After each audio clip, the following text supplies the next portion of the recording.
जय श्री राधे कृष्णा।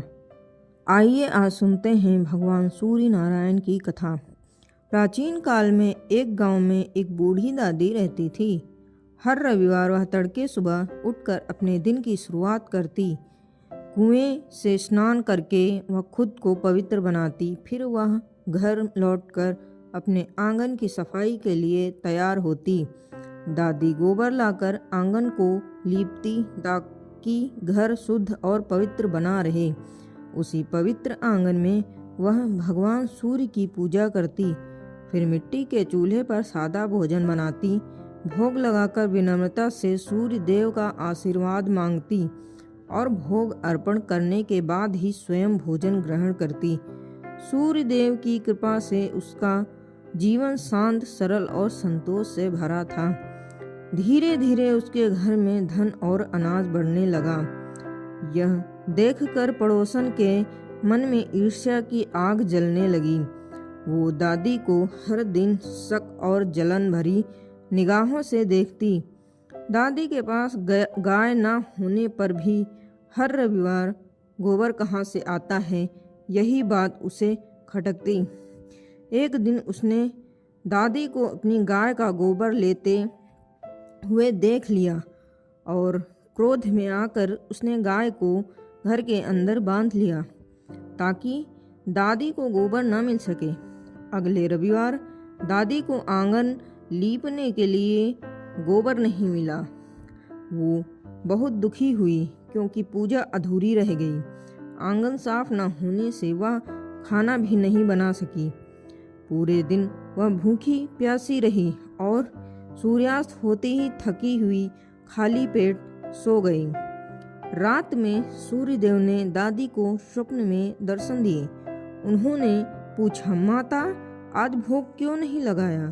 दादी ने करुण स्वर में अपनी परेशानी कही, गोबर न मिलने का दुख बताया। सूर्यदेव उसकी भक्ति से प्रसन्न हुए और उसे एक दिव्य गाय देने का वरदान दिया।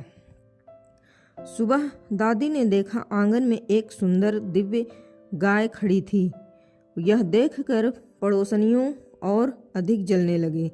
जब गाय ने सोने का गोबर किया, पड़ोसन की आंखें फटी की फटी रह गईं। दादी को न देखकर वह चोरी से सोने का गोबर उठाकर ले गई। एक दिन तेज आंधी चली, पूरा गांव हिल गया। दादी ने गाय को सुरक्षित रखने के लिए उसे घर के अंदर बांध लिया। अगले ही सुबह उसने पहली बार सोने का गोबर देखा और आश्चर्य से भर उठी। धीरे धीरे सोने के गोबर से दादी सुखी और समृद्ध हो गई। लेकिन धन आने के बाद भी वह सभी की मदद करती रही। उधर पड़ोसन जल भुनकर राख होने लगी। उसे सोने का लोभ चैन नहीं लेने देता था। अंत में उसने राजा के दरबार में जाकर झूठी शिकायत दर्ज कर दी। राजा ने सैनिकों को आदेश दिया, उस गाय को मेरे महल में लेकर आओ। सैनिक दादी के घर पहुँचे। जब वह पूजा कर रही थी, वे गाय को लेने आ गए।